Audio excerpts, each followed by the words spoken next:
Good morning. Such a pleasure to see everybody here this morning.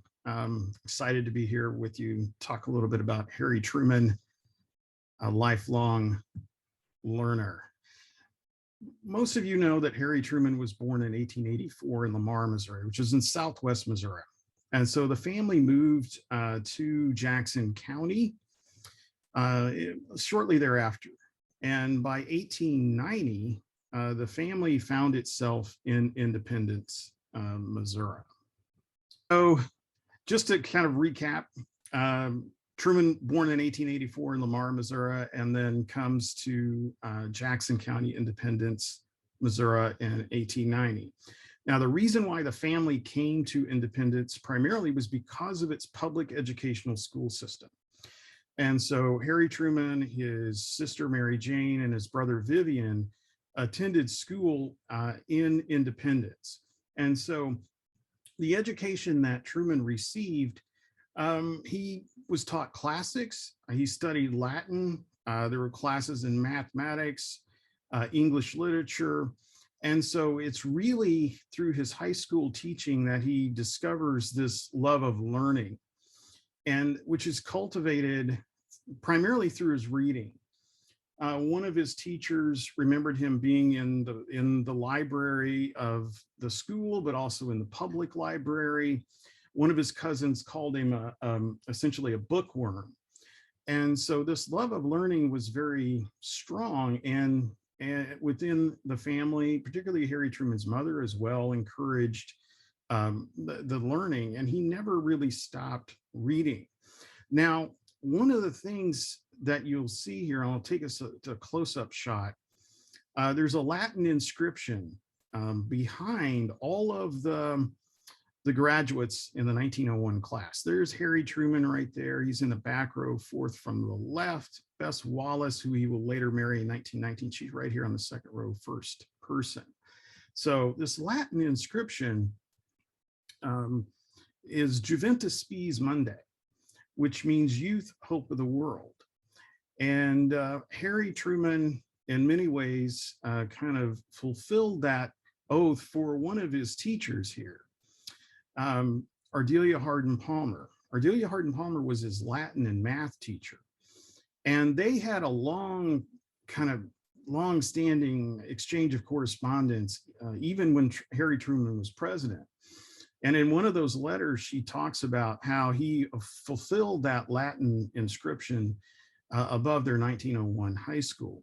On the left-hand side is one of his English teachers, literature teachers, Matilda or Tilly Brown. He held a high regard for teachers and teaching profession. Even his cousins, Aunt Nellie and Ethel Nolan, who lived across the street from him, they were teachers. And so he grew up in that environment. Harry Truman, though, as I mentioned to you kind of in my opening remarks for this, he never graduated from college. And he wanted to go. His finances prevented him from doing that. And so he held some jobs, kind of odd jobs in and around Kansas City. And then in 1906, he's called to work the Truman Farm in Grandview.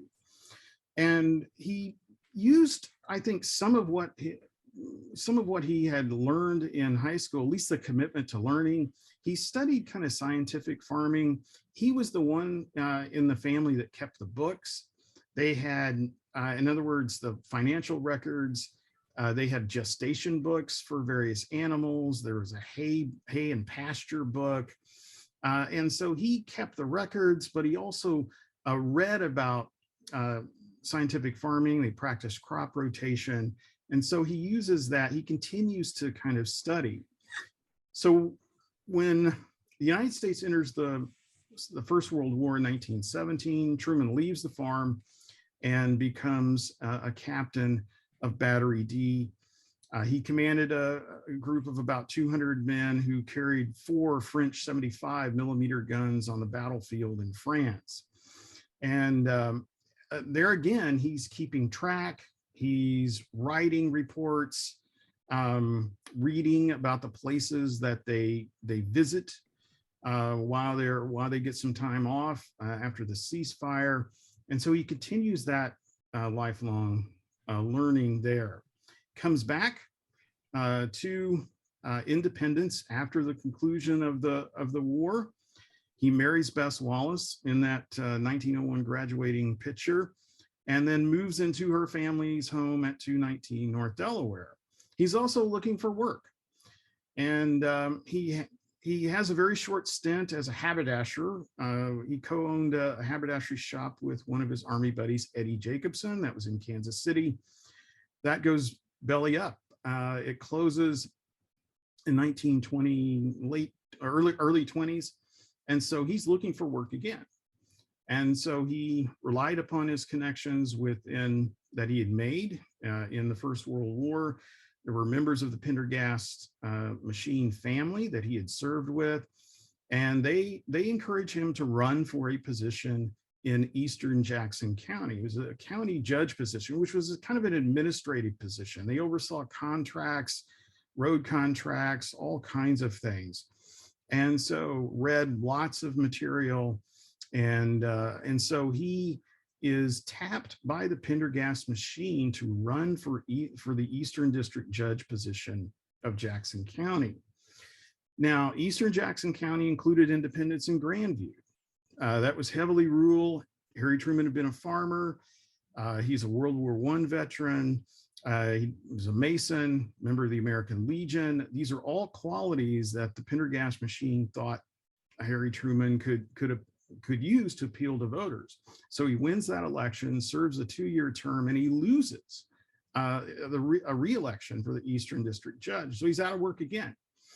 So the Pendergast machine comes back to him in 1926, and they want him to run for the presiding judge of Jackson County. And so that obviously is over the entire county. And he made pretty much the centerpiece of his time as a county judge, a countywide road building project. And you can see this in the back here, and he's showcasing the county roads that he built. Now, he was committed to county planning and regional planning, even at this early. And so he's reading up on county government, trying to find the best government.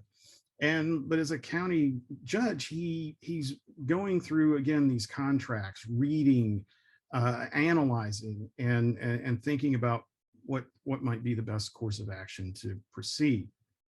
So his tenure as a county judge or presiding judge comes to a close in 1932 or 1934, actually. This is kind of his show book of the results of county planning that he had completed as the presiding judge. Now, what I want you to notice here is the inscription here. You probably can't read this on the left-hand side. He inscribes this to his Latin and mathematics teacher, Mrs. W.L.C. Palmer. And this is his inscription, who taught me to try to be what I ought. So from 1901 to 1932, the importance of his education and the importance of his teachers is on his mind here, even as this county judge. So as I mentioned, his time comes to a close as the presiding officer in Jackson County. And Tom Pendergast is seeking to kind of extend his influence into the entire state of Missouri. And so he encourages Harry Truman to run for the United States Senate. Truman wins, and he quickly becomes known as the senator from Pendergast. He did not have a lot of credibility. The Pendergast machine had been engaged in some corrupt activities. The Justice Department was already investigating the machine. And so Harry Truman was kind of suspect. In 1939, Tom Pendergast is jailed. That was the leader of the Pendergast machine. And Truman runs for re-election as the United States Senator. Now, he cannot depend upon the Pendergast machine for their support. It really is no more after 1939, or severely weakened. And so he runs on his own, essentially. crafts a campaign supporting the New Deal down the line. And even in the first campaign, supports it in the second campaign, and he wins for a reelected term in 1940. And what he does, because the Pendergast machine is no more, he kind of becomes a senator on his own. And what he launches is spends most of his second term in the United States Senate as chairman of this special committee to investigate the national defense. Became known as the Truman Committee. And so Truman, when you hear the Truman Committee, if you know anything about it, most of the focus is on, the committee ferreted out graft and corruption in the war contracting. That is true. However, they played a much more important role. They played a critical role, the committee did, between the War Production Board, which was the individuals that Franklin Roosevelt had tapped to oversee kind of the war production, and the military leaders who were also coming up with their needs. So you've got the military leaders, you've got the War Production Board, and then you've got the Truman Committee kind of weighing in. And so his committee, they traveled around the United States, looked at, they would look at aircraft construction, they would look at particular mining, aluminum. If you read, and they are mind numbing, if you read the reports of some of the committee work, I mean, they're looking at raw materials, and those records are actually at Archives 1, where the Bill of Rights, the Constitution, so all the Senate investigative records are there. And like I said, I mean, he's going through reams of information and essentially trying to encourage the War Production Board and the military leaders to try to find out the best solution to get whatever they needed produced. He earns a lot of name recognition across the country because of heading this Truman Committee. And it's going to be an important component as to why Franklin Roosevelt taps him to be his vice presidential candidate in 1944. However, there's one important aspect event that happens that does kind of influence Truman's focus on education during his time as senator, but also as when Franklin Roosevelt is president. And you have the passage of Selective Servicemen's Act of 1944, or the passage of the GI Bill. And so Franklin Roosevelt, you can see on the left-hand side, he's signing this bill into law. And there were all kind of things that would be guaranteed to servicemen after the war, given to them for their service. And one of the important components was a commitment to education. President Franklin Roosevelt supported it. Senator Truman supports it.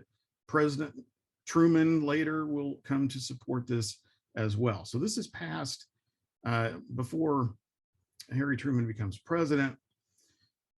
This shows just Truman being tapped to be the vice presidential candidate in 1944, again, primarily because of his efforts on the Truman Committee. Truman's not vice president for very long. On April 12, 1945, as we know, Franklin Roosevelt passes away. Harry Truman is sworn in and becomes president of the United States. And it may seem kind of unlikely that Truman would pursue a course, a focus on commitment to secondary and post-secondary education.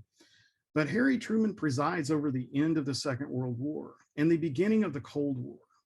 And this is really critical. The United States is stepping onto the world stage. It certainly had through the Second World War, but the Cold War really requires a commitment for the United States to reassess a lot of things. And its commitment to international affairs and knowing about them, its commitment to civil rights, the United States is supposed to be a beacon on the world stage. And there's some significant issues. And so Truman sees at the heart of some of these issues and the fact the United States is stepping on the world stage, it has to be a smart country. It has to be knowledgeable. And key to that is the education. Harry Truman expresses this commitment, at least this new commitment, that the United States is stepping onto the world stage. You can see him here. We have an important individual seated here on the left-hand side. That's the former Prime Minister of Great Britain, Winston Churchill. Churchill traveled to Missouri and Fulton, Missouri, and spoke at Westminster College. He delivered the Sinews of Peace speech, which talks about kind of the Iron Curtain, or becomes known as the Iron Curtain speech. Truman was given a kind of an honorary doctorate at this meeting. And this is what he told the crowd who had gathered there. We do live in perilous times. There never was a time in the history of the world when leadership is so necessary. There never was a time in the history of the world when a moral awakening is so necessary. There never was a time in the history of the world when it becomes your duty and mine to see that the Charter of the United Nations, as Mr. Churchill has just so ably and so eloquently said, is implemented as the law of the land. We are either headed for complete destruction or we are facing the greatest age in history. It is up to you to decide which path we follow. Harry Truman was committed to the United Nations. He felt like that. I mean, he signs the U.S. into the UN Charter, and he places a great faith in the UN in this post-World War II period of the Cold War.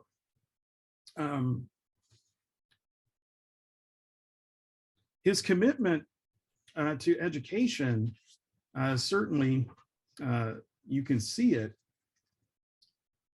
in a couple of important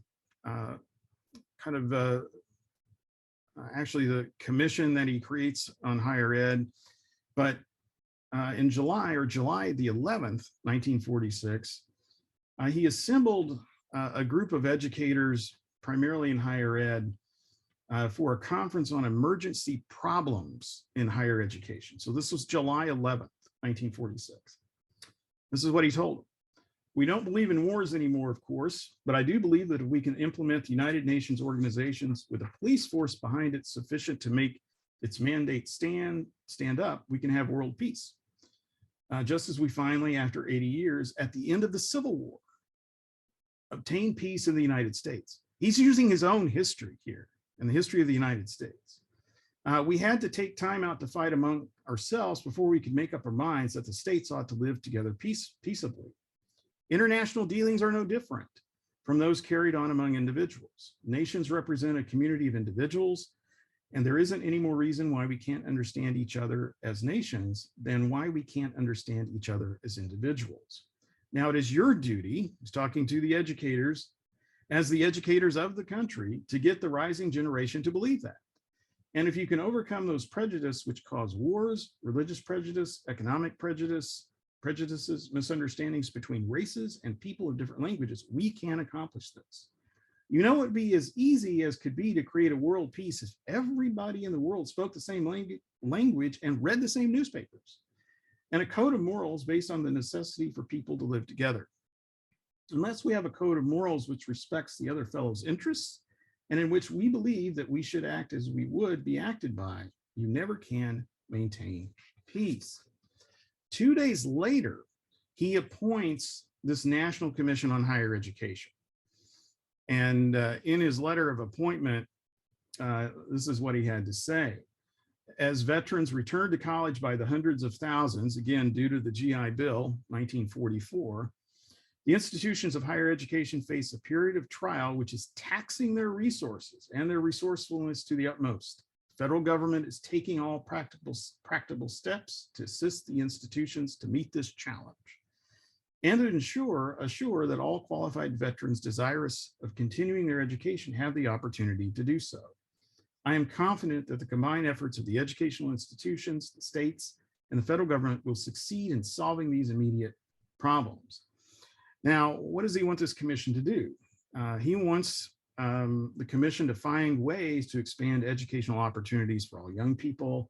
He wanted them to look at the curricula, and specifically in the fields of international affairs and social understanding. Again, the United States is playing this kind of new role in the Cold War. So this commission met, and they actually released 6 volumes based on their proceedings. The first volume that they released was in 1947, in December of 1947. And what you see here is kind of one of the first pages of that first document. It was called, the first volume was called Higher Education for American Democracy.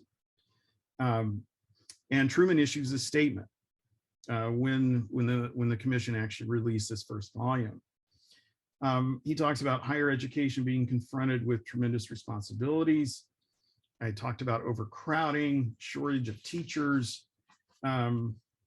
Most importantly, however, we are challenged by the need to ensure that higher education shall take its proper place in our national effort to strengthen democracy at home and to improve our understanding of our friends and neighbors everywhere in the world.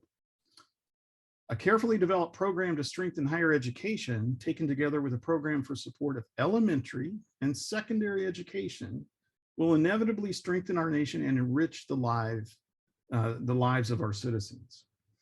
So this first report, the thing that you need to remember here is that this report essentially comes up with a federal commitment to funding higher education, but there's also a commitment to funding secondary education at the federal level. That was relatively new. The report also wanted to double college attendance by the year 1960, wanted to integrate vocational and liberal education, and it essentially called for the creation of what we now know today as community colleges.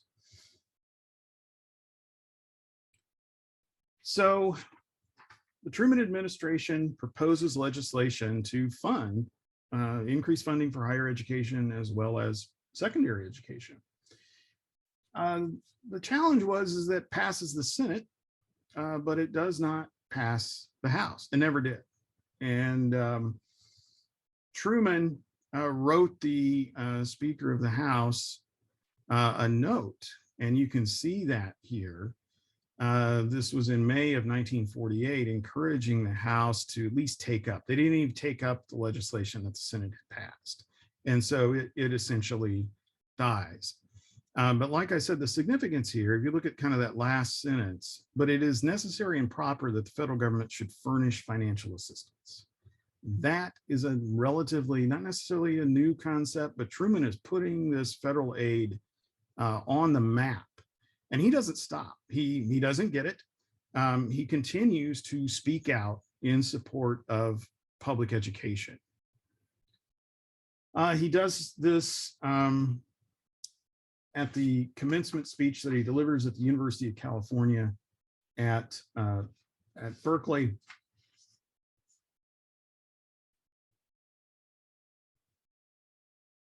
He talks about the great issues of world peace and world recovery are sometimes portrayed as disputes solely between the United States and the Soviet Union.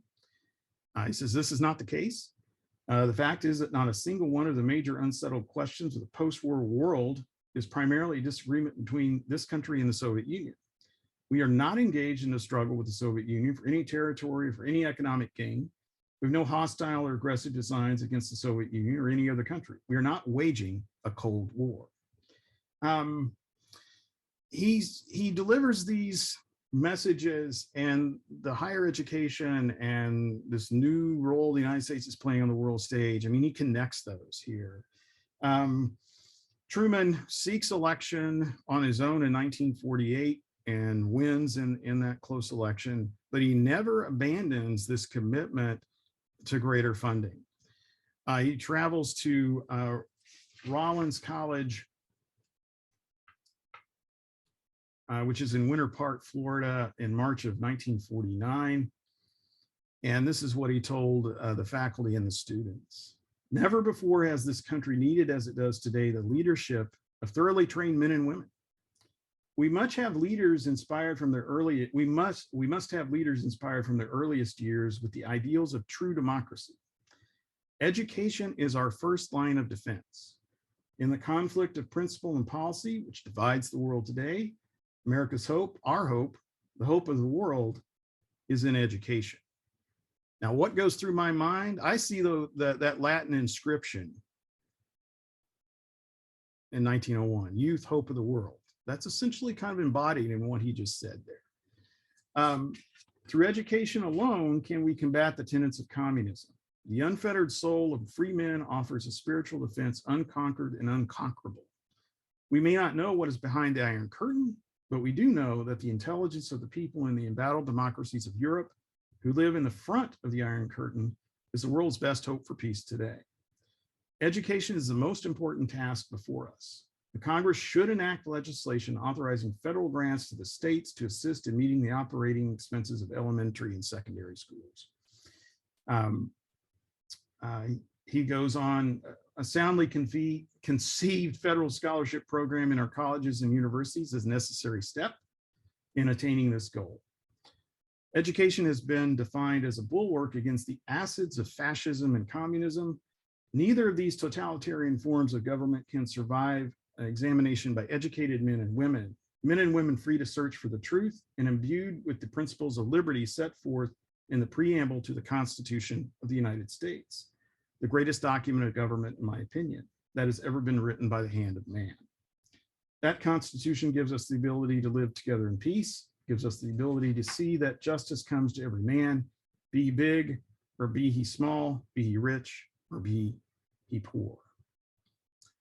And I'll conclude by taking us to one final speech that Harry Truman delivers at Howard University in June of 1952.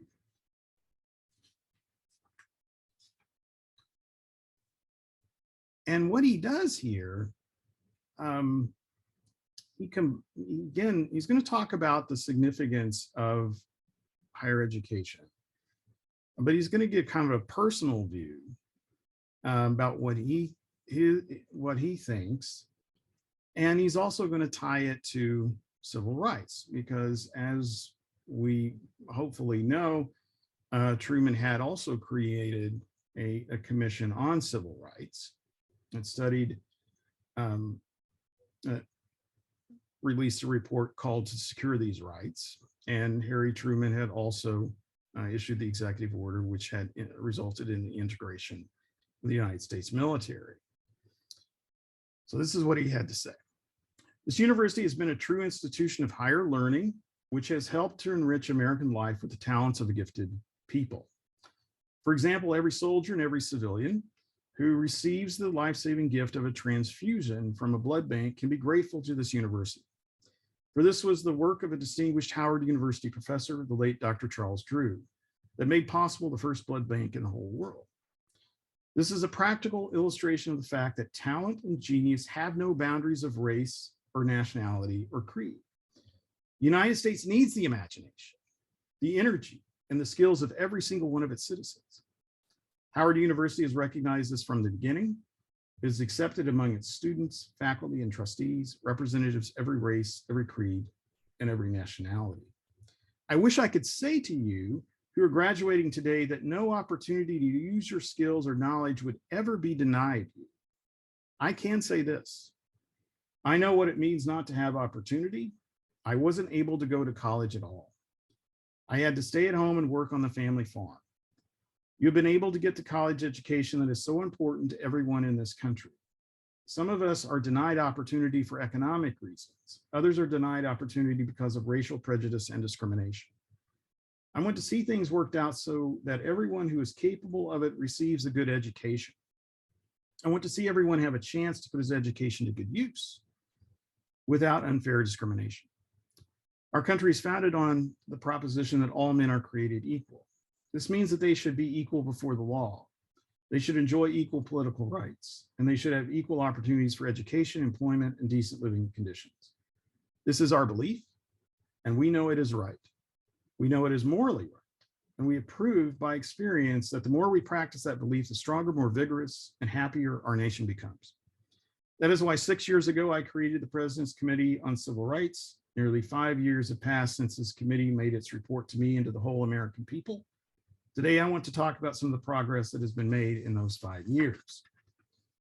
And he goes on and talks about some of the progress.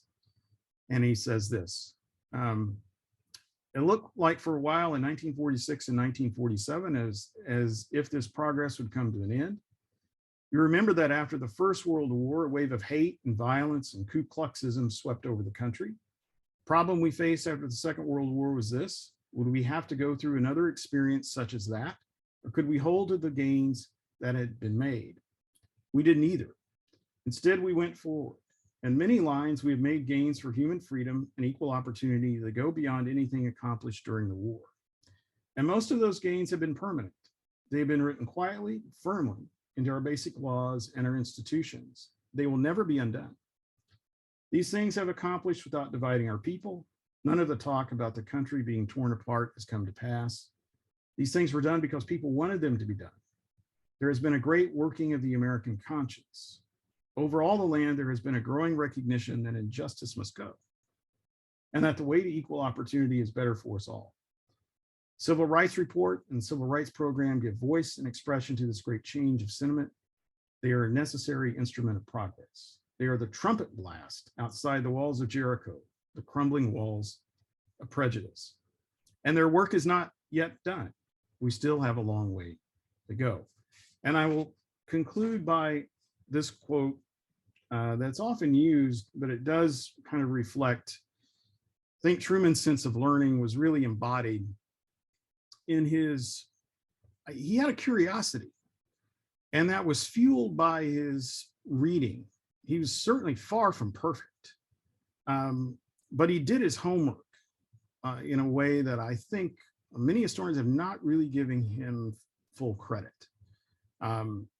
He would read it, and he would stay up all throughout his life, whether or not he's reading reports on the county court, drafting, reading the reports from the Truman Committee, and then reading all of the reports as president. This is what he had to say. Readers of good books, particularly books of biography and history, are preparing themselves for leadership. Not all readers become leaders, but all leaders must be readers. Thank you very much.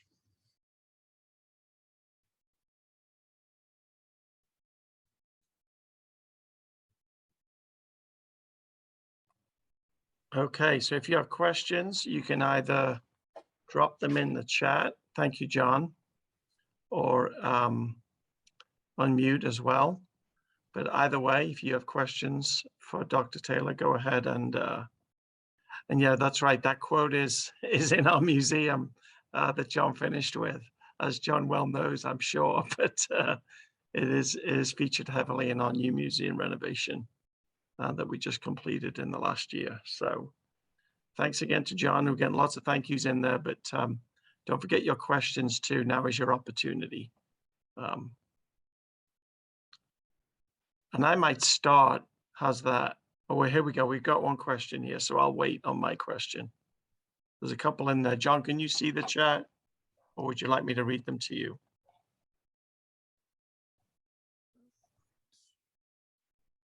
What do you feel is Truman's greatest accomplishment? I'll give you a political answer in terms of, I see him being successful in some ways as a president. I think he broadens the Democratic Party far beyond what Franklin Roosevelt ever expected. And that might be a little bit of a controversial comment, but I'm working on a book about Truman's Senate career. And his ideas about who participates in politics and this political equality come out of his experiences in Jackson County as a senator. He understands that the Democratic Party, to be successful, needs to be much broader than what it was to begin with. And there was one just before that. The question was, how was Truman's Well, interaction with the Brown v. Board of Education case? Let's see. Truman, I mean, there's a book by Michael Gardner that looks at, and others. Truman appointed justices that eventually will be favorable to Brown. And actually, under Truman's administration, they filed amicus curiae briefs, friends of the court briefs, in support of overturning Plessy versus Ferguson. So some have made an argument that the justices that he actually appointed were instrumental in the undoing of the Brown decision. And then from Murray, did the Congress pass significant education legislation during his terms as president? No, not really. He puts it on the table and definitely sees it as important. And but no, you're not going to really have significant support really until certainly Lyndon Johnson's support, higher education, the establishment of Pell Grants and those kinds of things. But that's essentially what they're calling for here. Now, his report was controversial because it really was focused on the public institutions. And so the private institutions didn't really get on board because they differed over what a liberal education was. If it's secular or non-secular, then Truman talks about moral codes a lot. I mean, if you go in and look at just the public papers and put in that term, you might be surprised at what comes up. Truman is constantly seeking, what is it that motivates individuals to make good choices, and some sort of moral backing, religious backing. And so this committee on higher education really was kind of more secular. And so that really, some of the main kind of university organizations oppose some of the just strictly funding the public institutions. So it becomes kind of controversial. Yeah, I can't keep up with them all. What's the next one, Mark? Was the literacy rate so low during this time period that Truman saw that and wanted to adjust it? I have heard that many soldiers in World War II were not literate. Right. So, the genesis of the GI Bill does come out of the Army conducted these studies and compiled on, kind of what soldiers needed. And there's definitely some truth to that, that in terms of increasing the literacy would definitely be good as well. So yeah, there's some truth to that. But yeah, this commitment to education does come, the military and the studies that they conducted with roughly 12 million men and women who served are kind of the basis for the GI Bill and for the education. The next one is post-presidential, and I'm going to try and paraphrase, and if I don't get that right, I apologize. But essentially, would you comment on Truman's attitude towards Martin Luther King and the civil rights movement, where Truman is seen maybe as unenthusiastic, even possibly hostile towards that? Right. I think, what's interesting is that Truman was okay. I think if the executive, i.e. the president, kind of led the effort, issued the executive order, I think he was uncomfortable with others kind of leading Leading the charge. He was very much kind of a law and order individual, and he saw sit-ins and other kind of activity as problematic. And so he's very contradictory in terms of race. So I've I've written one of my books is Freedom to Serve, which kind of looks at the integration of the military, but it kind of examines Truman's views on race, and uh, they're complicated. So The next one, there's some good comments in there that everybody can read, but hang on, it just scrolled. There's two, sorry. Truman denied the US was engaged in a Cold War with the Soviet Union in his 48 speech at UCB. At what point does that view change? Thank you, John. oh, I don't know if he was, stating that as, even though, I mean, you could cite the issues with the Berlin airlift. But I mean, I think he was putting maybe a good political face on the reality, which was a little bit more starker than what he says there. But I mean, he does support the GI Bill as a senator. And the question below that, what do you think is Truman's most important legacy that we see today? I mean, he becomes president right when the transition from World War II to Cold War, and it's almost an immediate one. And, I always tell my classes, there's no book that Harry Truman or his advisors could really go to and pull off the shelf and that's titled "What to Do in Case of Cold War." and so, he has to craft a strategy, which has obviously been debated. Does the action of the United States antagonize the Soviet Union? I mean, the scholars today, I mean, the early scholars of the Cold War, were kind of, they didn't necessarily agree with Truman's kind of hard line. Other scholars have looked at more recent scholars, particularly after the 1990s, the fall of the Soviet Union and the archives being somewhat opened in the Soviet Union, seemingly discovered that, the Soviets were pretty much committed to, spreading communism, and the United States was committed to trying to stop that. George Kennan, who's the architect of the containment policy, said no one won the Cold War.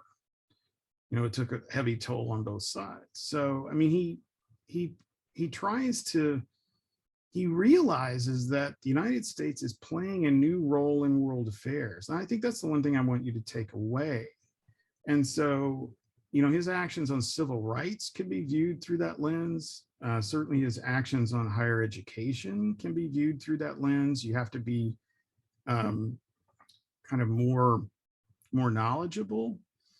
And Truman really, he gets that. And I think he gets that because he did have a knowledge of history, and he did have certainly a knowledge that we need to understand others and we need to be educated.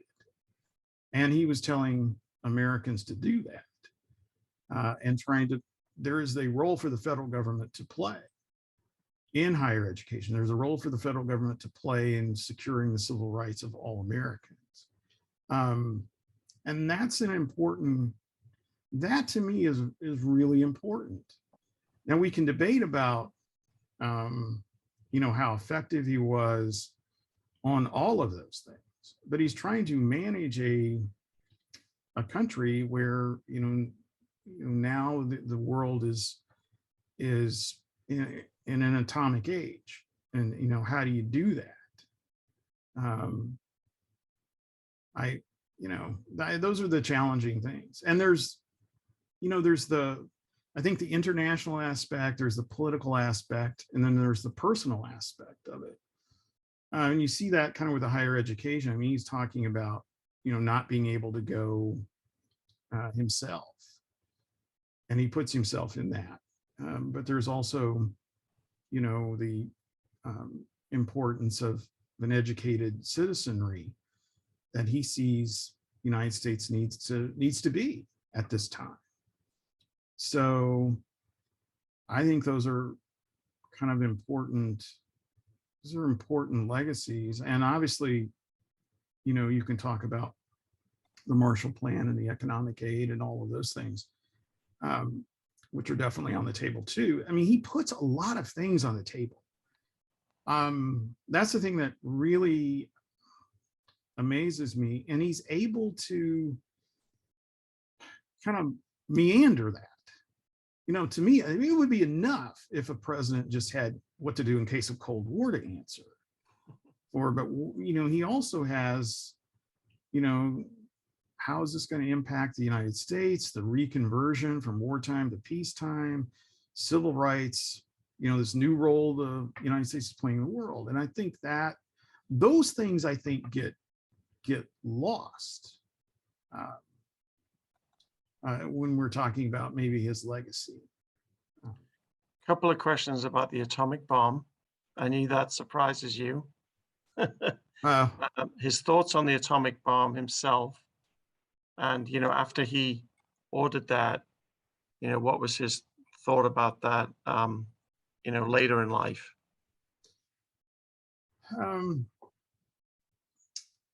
Yeah, this is always the way I kind of, when I teach this. There's a book called Prompt and Utter Destruction.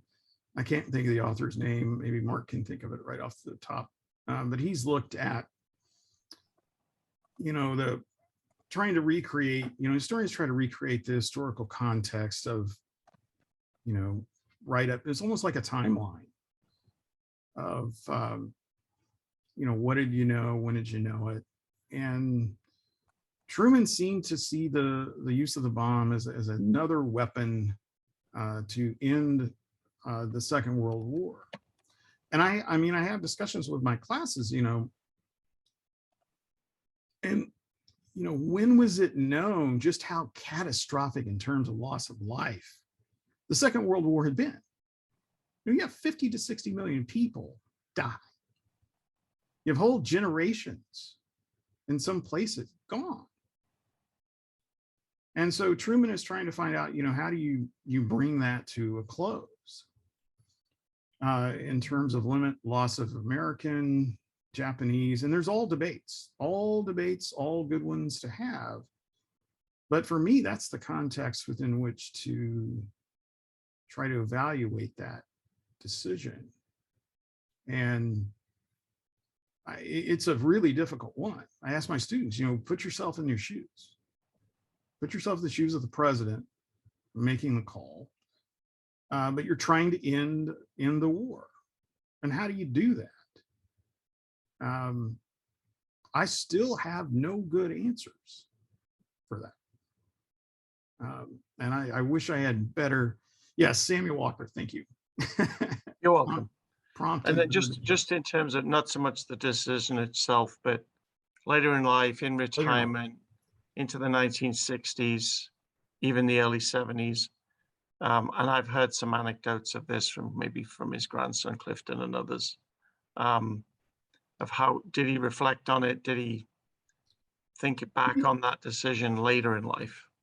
I think he did. I mean, others certainly brought it up, and sometimes he didn't necessarily want to engage with it. I do think there's no question. I think he probably had, he thought about it. I mean, you made a choice that resulted in the deaths of hundreds of thousands of individuals within the context of war. And that's the context I always drive myself back to. Maybe that's it's interesting. While he was president, it seems like he is really trying to keep it kind of under Yeah. civilian control rather than military control. I think that's an important thing to look at. There's another point there. Somebody's recommending the documentary Oh, yeah. White Light, Black Rain. Yes. Yep. And Dave makes the point that he did what he believed was necessary for victory. The other book I would recommend was Richard Frank's Downfall. And then there's a question about, did Truman call for additional funding for HBCUs at any time? Speaking of how it seems cutting edge for that time, so I wonder how he felt about them. Sure. I know that certainly Franklin Roosevelt and I know Harry Truman would have supported as part of the New Deal in terms of construction for schools. There was definitely some support for that. And I would have thought that it would have continued through. I haven't looked at the details of the proposed legislation. I would have thought it would have included funding for historically Black colleges and universities. Yeah, the Howard University speech is kind of a long line of examples of Truman's engagement with African American constituents, which really started when he was part of really the Pendergast machine in Kansas City, because the African Americans were part of the machine. And you know, he continues that as United States Senator. I mean, he would vote against the use of the poll tax, supporter of anti-lynching law. Truman is the one that, as senator, that supports the creation of George Washington Carver National Monument in Diamond, Missouri. It's the first national park site for an African American. He supports that as a United States Senator. So that's a whole line of thinking that comes out of this book I'm working on for the Senate. I'm going to pause it there, John, if I may. I did drop a link into the chat of the link to all of our presentations. We're a little biased here with the Truman topic, so I've also listed on that page some direct links to some digital resources that we have online, which I know John is very familiar with. Our online documents, photographs, lesson plans, and even a virtual tour of our new museum. Put all those links on that page. John, I'm going to give you the chance to finish up by telling us about some of your own books, and then I'll close it out. Well, I can, you know, I'll tell them about sources. Yes, definitely the Truman Library is great online sources, which Mark mentioned. I also recommend the American Presidency Project. Probably most of you are familiar with, but you can pull all the public papers there, pull up election results. The photographs that I use, most of them came from the Harry S. Truman Library and Museum website. And so, yeah, those are most. So the books I've focused on, my first book was a President, A Church and Trails West, which looks at the competing histories and independence, the Truman, the Trails Western kind of experience, and the city's experience with its Mormon past, and how the city kind of worked to preserve those histories. And I also have a book on Freedom to Serve, which deals with the integration of the military, but does look at his focus on integration as well, and particularly civil rights. And I've got a couple of other books on Truman and independence, and one on Harry Truman's farm as well. And like I said, I'm working on the Senate book, so that one it's taking a little more time. Well, I wanted to give you a chance to plug your book, so I appreciate it. Thank you, John. Really appreciate it, and really appreciate all the questions too. Really great session. We are going to flip things here in a couple of minutes, so quick stretch break, and then we will go to the Eisenhower Library right at the top of the hour. So we have about 2 minutes to maybe a quick restroom break, quick Truman exercise, stretching, and then we'll flip on to the Eisenhower Library next. So thanks again, John, Oh, and thank you very much. appreciate Thank you. everybody's questions there. Yes, Thank you. absolutely. Great questions. Thank you.